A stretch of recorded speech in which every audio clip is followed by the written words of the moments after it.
Batam TV, Inspirasi Kepri.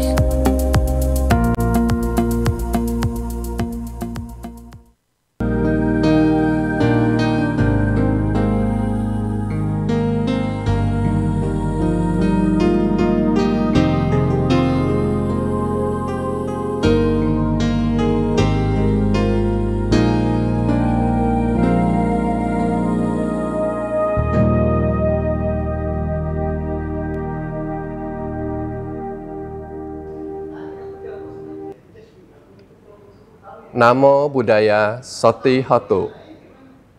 Para pemirsa Batam TV yang berbahagia, bertemu lagi dalam acara Permata Dhamma. Hari ini, saya Upasaka Ishak yang akan menemani Anda selama kurang lebih 30 menit ke depan. Baik, Bapak Ibu, mari kita awali pertemuan pagi hari ini dengan bersikap anjali dan memberikan penghormatan kepada Guru Agung Buddha. Namo tassa bhagavato arahato sama sambuddhassa. Namo tassa bhagavato arahato sama sambuddhassa. Namo tassa bhagavato arahato sama sambuddhassa. Persujudan kepada beliau yang berberkah, yang maha suci, yang telah mencapai penerangan sempurna oleh diri sendiri. Persujudan kepada beliau yang berberkah, maha suci, yang telah mencapai penerangan sempurna oleh diri sendiri. Persujudan kepada beliau yang berberkah, maha suci, yang telah mencapai penerangan sempurna oleh diri sendiri. Baik Ibu Bapak yang berbahagia, pada kesempatan hari ini, saya akan mengajak Ibu Bapak untuk membahas suatu topik yang cukup menarik. Topik yang akan kita angkat pada hari ini adalah mengenai hidup berkelimpahan. Mungkin Ibu Bapak akan bertanya, apakah dalam ajaran Buddha ada ajaran yang mengajarkan umat Buddha itu untuk memperoleh hidup yang berlimpah? Bukankah agama Buddha yang selama ini kita ketahui mengajarkan kita untuk hidup bersahaja atau hidup sederhana, atau bahkan menerima apa adanya? Apakah memang ada ajaran Buddha yang mengajarkan tentang kesejahteraan hidup atau hidup yang berkelimpahan? Nah, bahkan sejak tahun 2018, netizen di Tiongkok sana juga mempopulerkan suatu istilah, yaitu Fo Si. Fo itu artinya Buddha, Si itu bisa diartikan sebagai sistem atau jurusan. Nah, secara harfiah, Fo Si dapat kita artikan sebagai bergaya Buddhis. Nah, istilah ini memiliki konotasi yang agak negatif, ya, di mana istilah Fo Si ini selalu dikaitkan dengan sikap yang pasrah menerima apa adanya. Cenderung tidak punya semangat berjuang untuk maju atau kemajuan. Nah, inilah istilah baru yang dipopulerkan oleh netizen Tiongkok sejak tahun 2018. Timbullah istilah Fo Si Ling Tao, ya, pemimpin yang bergaya Buddhis. Ya, yang konotasinya memiliki makna bahwa pemimpin itu pasrah menerima apa adanya dan cenderung tidak memiliki semangat juang yang tinggi. Tapi apakah memang ajaran Buddha seperti itu? Apakah Buddha tidak mengajarkan kita untuk memperoleh kehidupan yang berlimpah? Nah, hari ini saya akan mengajak Ibu Bapak untuk melihat ke dalam salah satu sutta di dalam Anguttara Nikaya. Apakah Buddha memberikan jawaban atas pertanyaan ini? Namun sebelum kita masuk ke dalam sutta, ya, satu hal yang perlu kita ketahui bersama, bahwa umat Buddha itu dapat dikelompokkan menjadi dua kelompok, yaitu kelompok Pabhajita, mereka yang memilih untuk menempuh hidup tanpa rumah. Seperti yang kita kenal para biku, bikuni, samanera, samaneri. Mereka memiliki tujuan hidup untuk melatih dan mengembangkan diri dengan tujuan mencapai kemajuan spiritual dalam kehidupan ini. Dan kebutuhan hidup mereka biasanya disokong atau didukung oleh para umat perumah tangga. Nah, para umat perumah tangga inilah merupakan kelompok kedua atau yang sering disebut sebagai garawasa. Para perumah tangga ini memiliki tujuan dan tanggung jawab yang berbeda dengan para pabajita. Mereka memiliki tanggung jawab untuk memenuhi kebutuhan hidup mereka sendiri. Bahkan mereka juga harus memenuhi kebutuhan hidup keluarga ataupun orang-orang yang bergantungkan kehidupannya pada mereka. Nah, sampai di sini sangat jelas bahwa ajaran Buddha yang mengajarkan kita tentang hidup berkelimpahan itu tidak ditujukan kepada para pabajita. Namun, kepada umat perumah tangga, Buddha mengajarkan dalam berbagai khotbah bagaimana cara untuk memperoleh kesejahteraan hidup, bahkan bagaimana cara memperoleh kehidupan yang berlimpah. Nah, salah satunya adalah khotbah yang akan kita bahas hari ini, yaitu Patta Kamma Sutta. Salah satu sutta di dalam Anguttara Nikaya kelompok 4, Anguttara Nikaya kelompok 4, sutta ke-61. Ya, ini merupakan khotbah Buddha kepada seorang perumah tangga, yaitu Anathapindika. Sebagaimana kita ketahui, Anathapindika adalah seorang perumah tangga, seorang hartawan yang merupakan salah satu penyokong utama Sangga di zaman Buddha. Ini adalah khotbah Buddha kepada perumah tangga Anathapindika. Isi khotbahnya sebagai berikut. Perumah tangga Anathapindika mendatangi Sang Bagawa. Sang Bagawa berkata kepadanya, "Perumah tangga, ada 4 hal ini yang diharapkan, diinginkan, menyenangkan, dan jarang diperoleh di dunia ini. Apakah 4 ini?" Ya, Buddha memberitahukan kepada Anathapindika bahwa ada 4 hal yang sangat diharapkan, diinginkan, menyenangkan, namun sulit diperoleh. Apakah 4 hal itu? Yang pertama, semoga kekayaan mendatangiku dengan cara yang benar. Jadi hal yang pertama yang Buddha sebutkan itu adalah mengenai kekayaan. Ya. Namun tidak semata-mata memperoleh kekayaan dikatakan sebagai suatu yang diharapkan dan menyenangkan. Tapi kekayaan itu harus diperoleh dengan cara yang benar. Kenapa? Karena Buddha tahu dengan jelas bahwa kekayaan yang diperoleh dengan cara yang tidak benar tidak akan membawakan kebahagiaan. Justru sebaliknya akan mengakibatkan penderitaan. Salah satu contoh gampangnya saja, ketika penghasilan atau kekayaan kita diperoleh dengan cara menipu contohnya, kita pasti tidak akan tenang, akan selalu khawatir. Kapan hal ini akan ketahuan, kapan kita akan ditangkap oleh pihak yang berwajib. Kita tidak akan tenang selama cara kita memperoleh kekayaan itu tidak benar. Nah, jadi Buddha mengatakan hal pertama yang sangat diharapkan, diinginkan, menyenangkan, dan sulit didapatkan adalah memperoleh kekayaan dengan cara yang benar. Itu yang pertama. Hal yang kedua, semoga kemasyhuran mendatangi aku dan sanak saudaraku dan penabisku. Setelah kekayaan, hal yang kedua itu mengenai kemasyhuran atau reputasi yang baik. Reputasi yang baik ya, yang dimiliki kita sendiri, kemudian oleh sanak saudara kita dan penabis kita, atau bisa diartikan sebagai guru-guru kita. Kenapa reputasi yang baik itu tidak cukup hanya dimiliki oleh diri kita sendiri?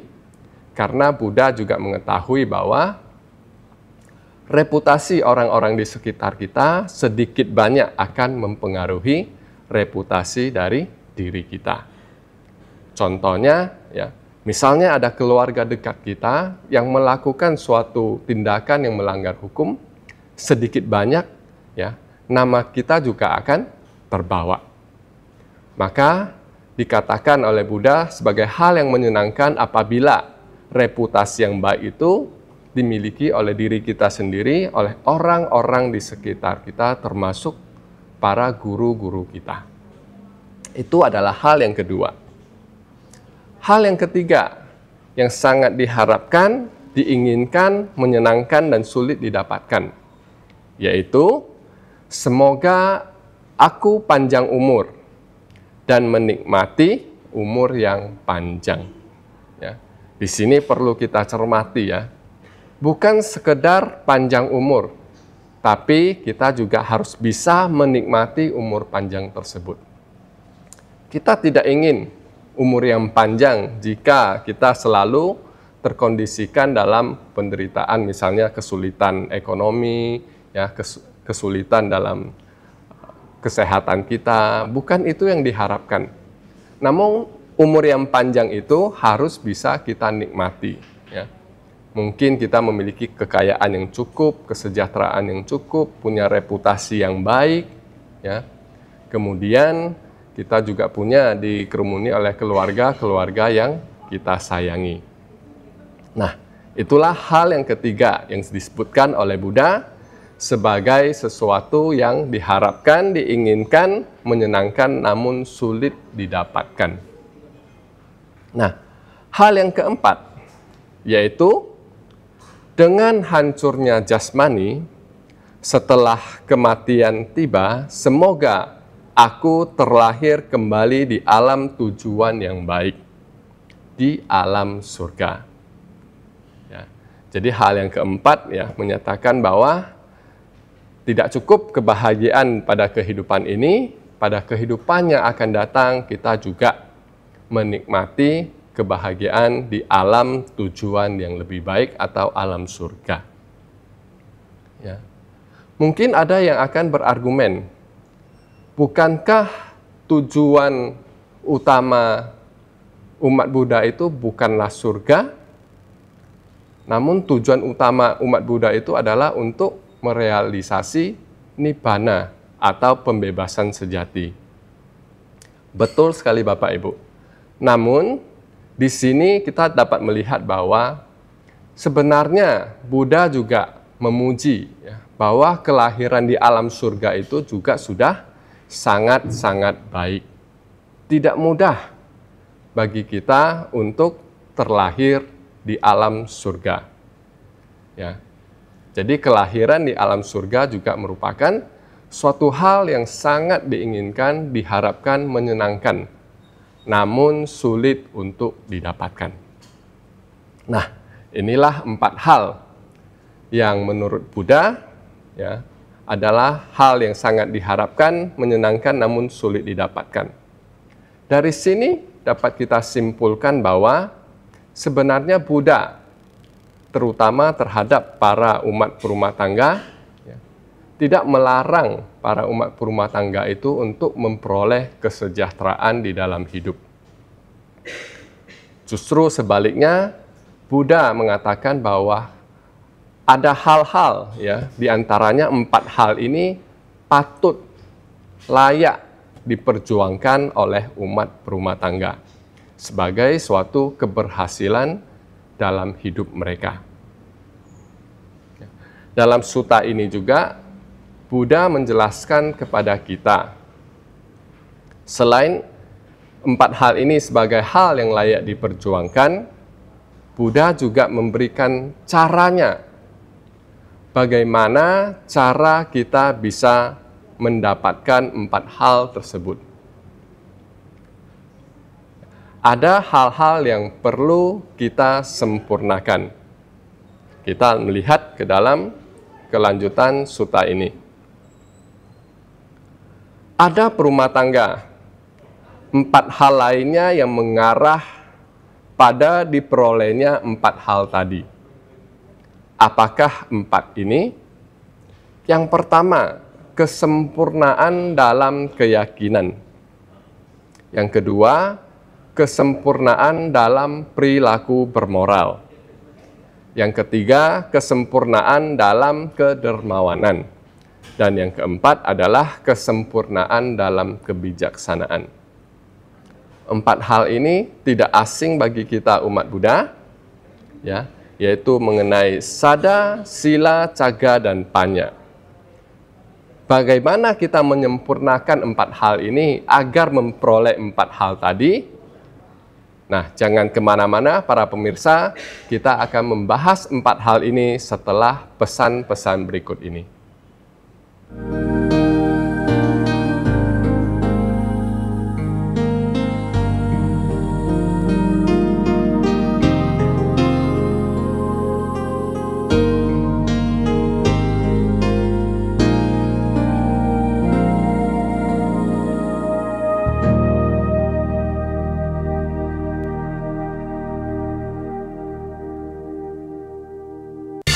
Temukan pesona alam yang memukau, petualangan seru, dan kuliner lezat yang hanya ada di Batam.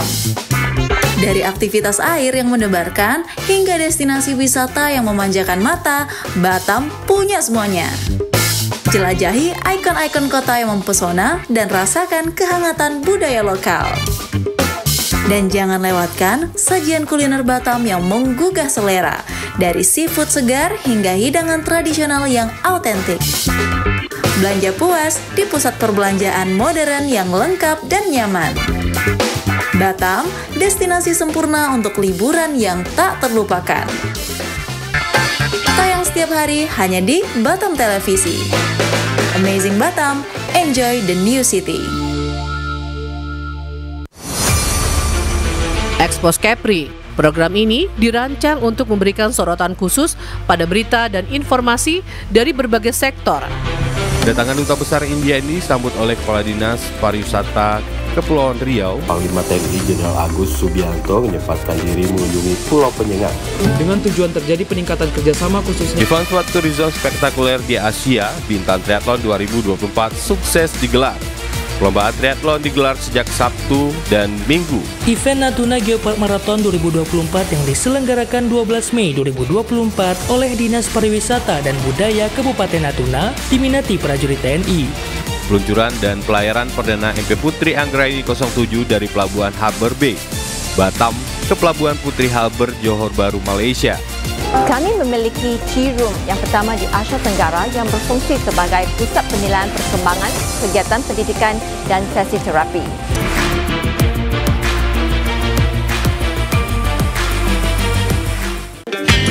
Selamat datang di Kepulauan Riau, surganya kuliner Indonesia. Kepulauan Riau tak hanya menawarkan keindahan alam, tetapi juga sebuah petualangan rasa yang tak terlupakan. Dan sekarang, hadir di layar Anda, Yuk Makan di Kepri, program TV yang akan membawa Anda dalam petualangan kuliner tiada tara. Temui para koki lokal yang berbagi resep rahasia dan cerita di balik setiap hidangan. Jangan lewatkan kesempatan untuk merasakan sensasi kuliner terbaik Kepulauan Riau. Dapatkan petualangan kuliner Anda di Yuk Makan di Kepri, setiap hari di Batam Televisi. Yuk Makan di Kepri, sedap betul.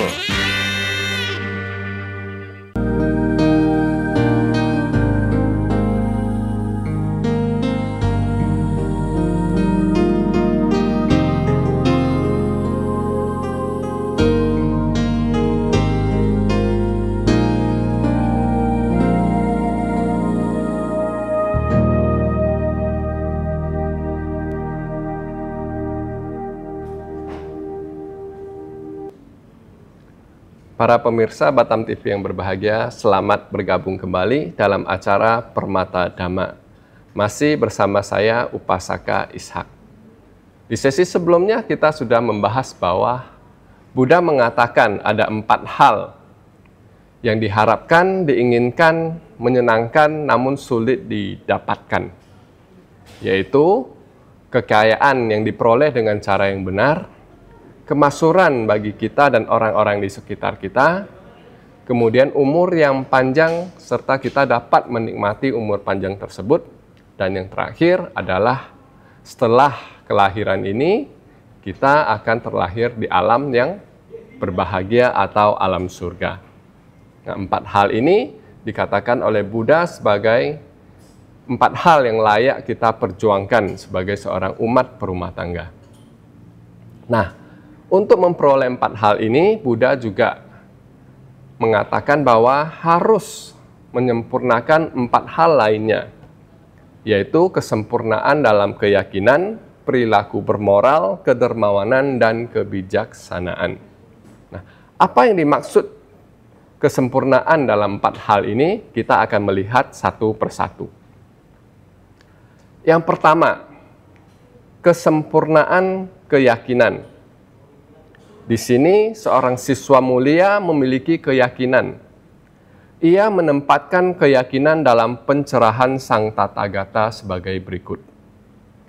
Sang Bagawa adalah seorang arahat, tercerahkan sempurna, sempurna dalam pengetahuan sejati dan perilaku, sempurna menempuh sang jalan, pengenal dunia, pelatih terbaik bagi orang-orang yang harus dijinakkan, guru para dewa dan manusia yang tercerahkan, yang suci.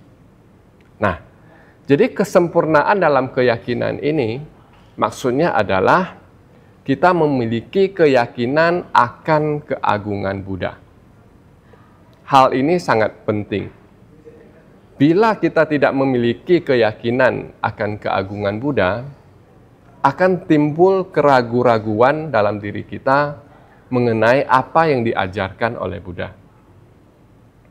Dan orang yang mempraktekkan suatu ajaran dengan hati yang ragu-ragu, tentunya sulit untuk memperoleh hasil dari usahanya tersebut.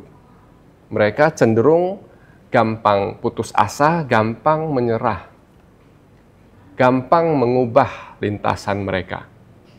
Sehingga sebelum mereka memperoleh hasil, mereka sudah beralih ke hal yang lain.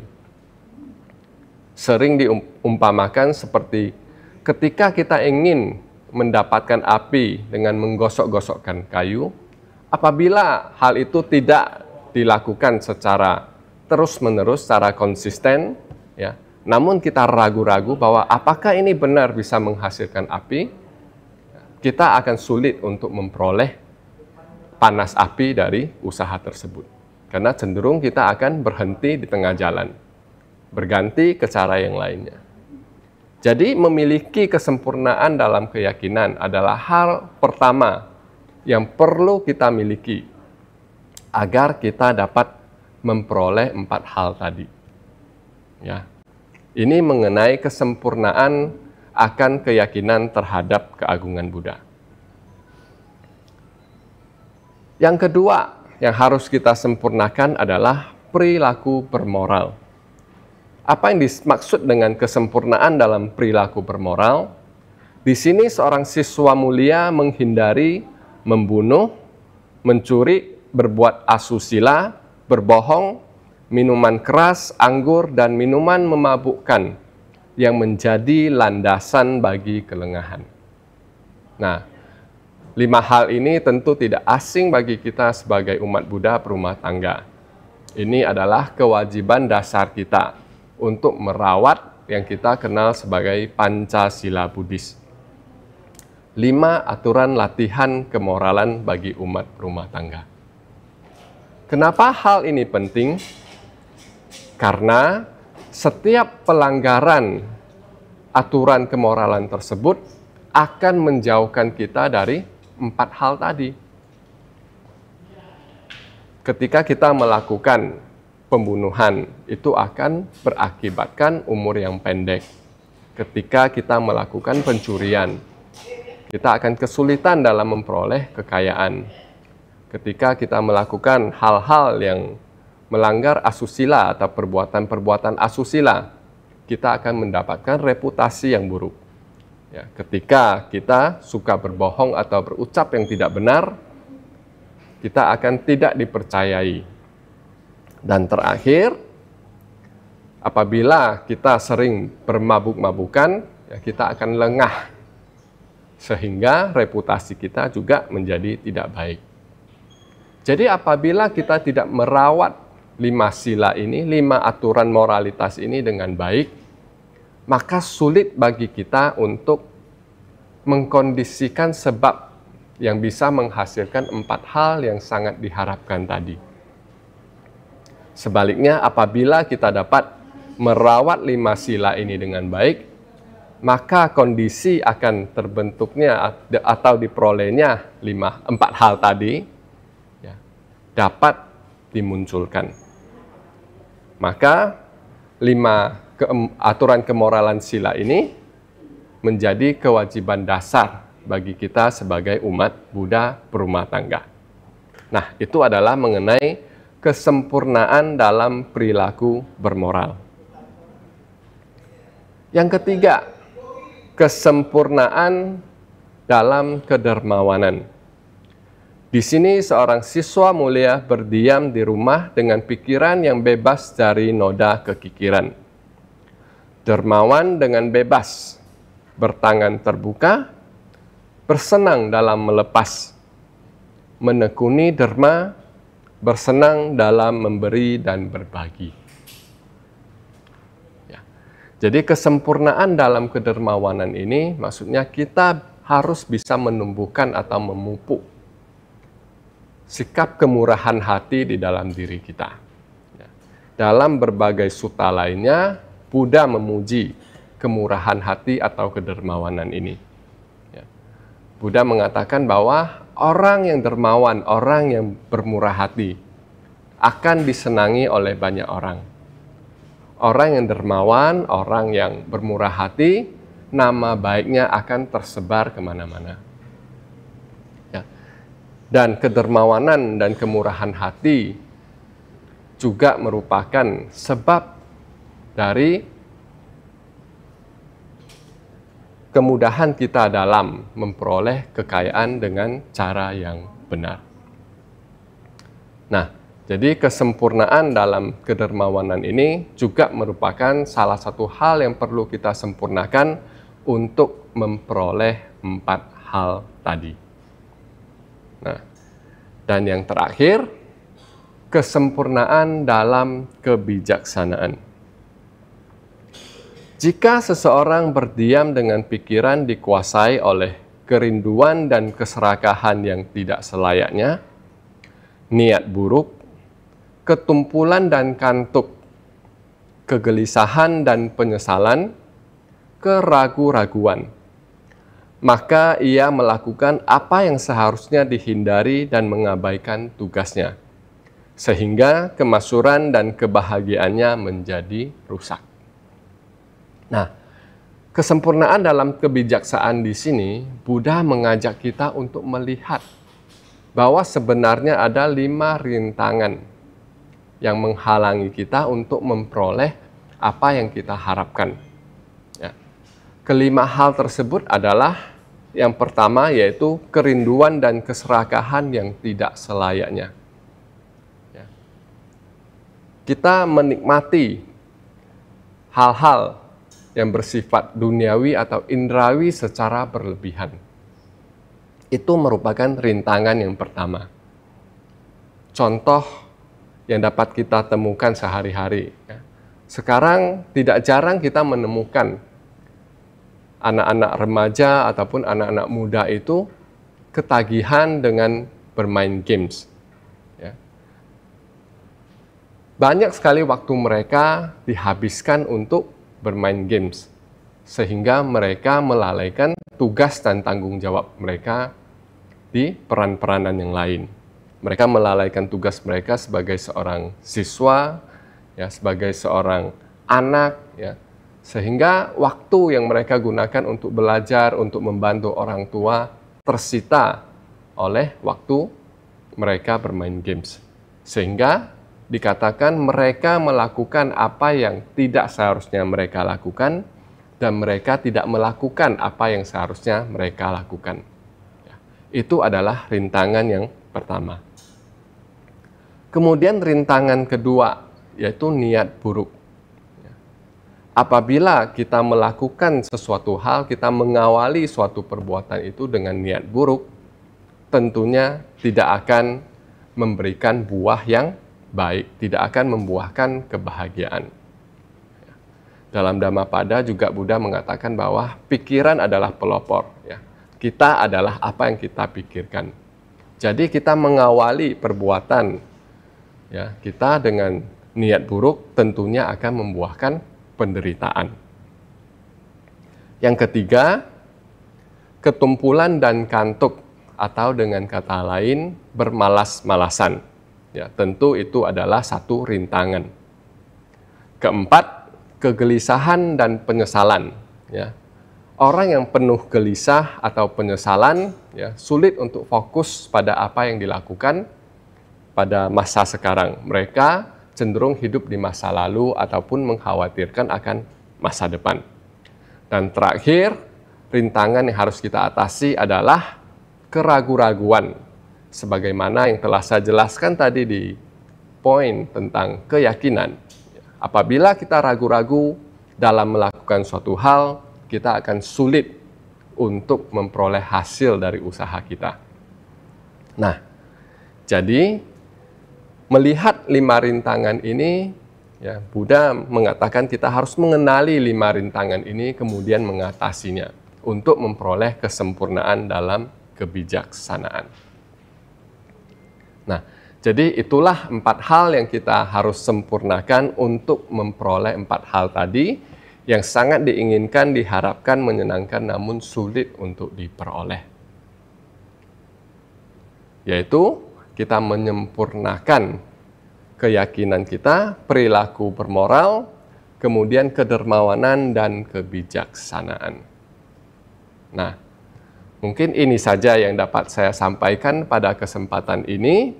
Semoga pembahasan Dhamma kita pada hari ini memberikan manfaat bagi kita semua.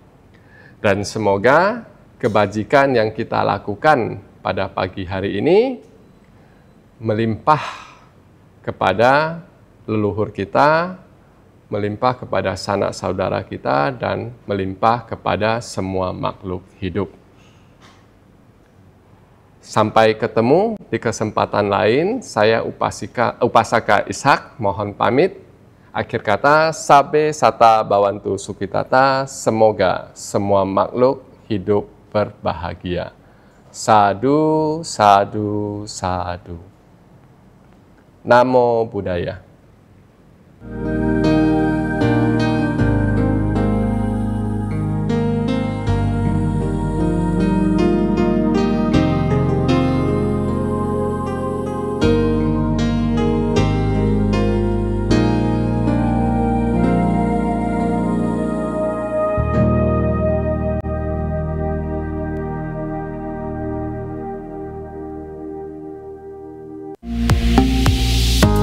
Batam TV, inspirasi Kepri.